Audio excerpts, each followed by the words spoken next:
mise en scène est signée Christian Lacroix et c'est la première fois que Christian Lacroix se frontait à la mise en scène. Il lui a été demandé de créer cette vie parisienne de toutes pièces en faisant les décors, évidemment les costumes, et puis la mise en scène, ce qui était un grand pas pour lui. Et il avait besoin d'aide parce que le monde de l'opéra, même si il y collaborait souvent en tant que costumier, il n'avait pas abordé sous cet angle de metteur en scène. Il a fallu le guider un petit peu dans cette voie. Quand on a commencé à travailler avec Christian, on a beaucoup travaillé en amont avec lui pour savoir quel univers il souhaitait avoir, quel type de décor il avait imaginé, quel monde en fait, dans quel monde il voulait nous transporter.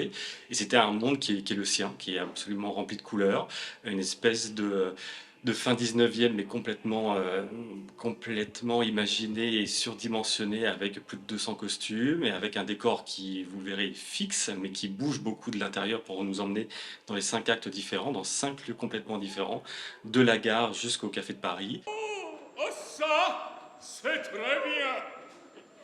Il y en a une là, une baronne, que j'ai trouvée à la gare.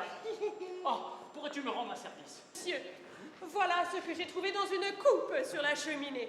5 bagues. Très joli, ma foi. La création est faite par Christian Lacroix, complètement.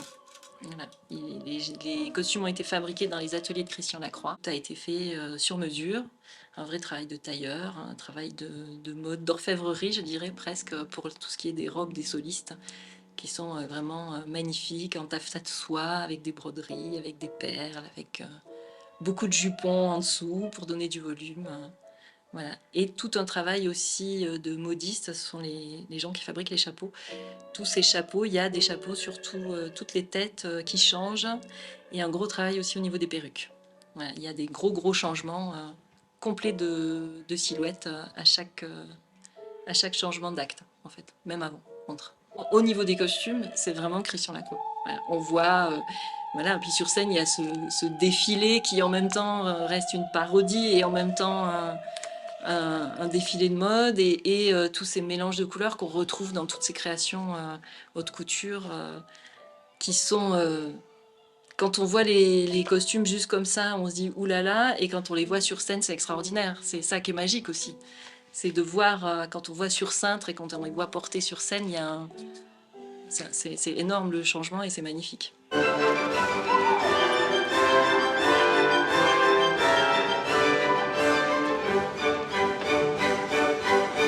L'opérette n'a pas été chassée. En fait, c'est un genre qui est toujours plus ou moins là. C'est selon les maisons, il y a une accointance des directions, plus ou moins.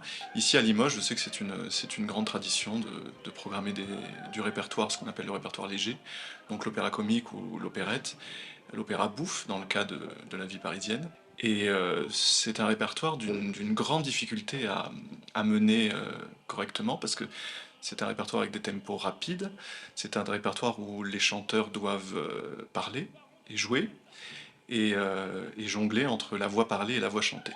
Et donc pour eux, c'est vraiment tous les soirs voilà, une gageure renouvelée en termes physiques, en termes vocaux. Et c'est pour ça que ce répertoire est assez difficile à faire correctement, en fait.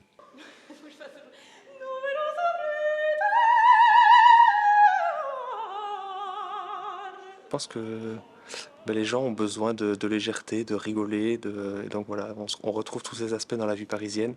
C'est une œuvre qui est assez légère, avec des propos assez légers également.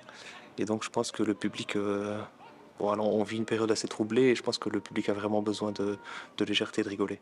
Et là, c'est une redécouverte de la vie parisienne dans sa création. Donc, elle a été premièrement créée par Offenbach dans une première version, et puis retravaillée ensuite. Et on a l'habitude d'entendre la deuxième version qui a été donc retravaillée par Offenbach. Ici, on a repris la version originelle.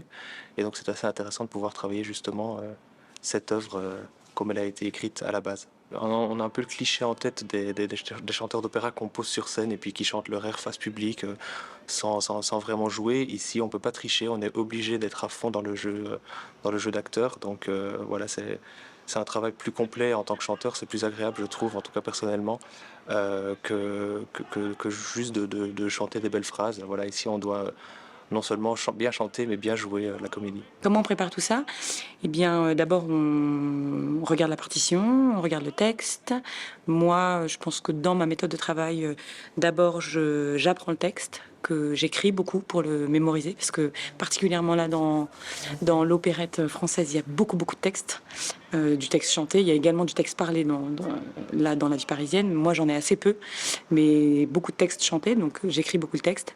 Puis, j'apprends la musique. Puis je travaille avec un pianiste afin d'avoir tout l'accompagnement et puis d'avoir un retour de quelqu'un sur ce que je fais. À chanter, c'est tout aussi complexe, je trouve, qu'un Mozart ou qu'autre chose. Ça demande beaucoup de travail. Et par contre, on passe un super moment, quoi. Au-delà de toutes les considérations que je dois avoir pour la mise en scène et puis de bien me souvenir de tout, là, je passe un super moment.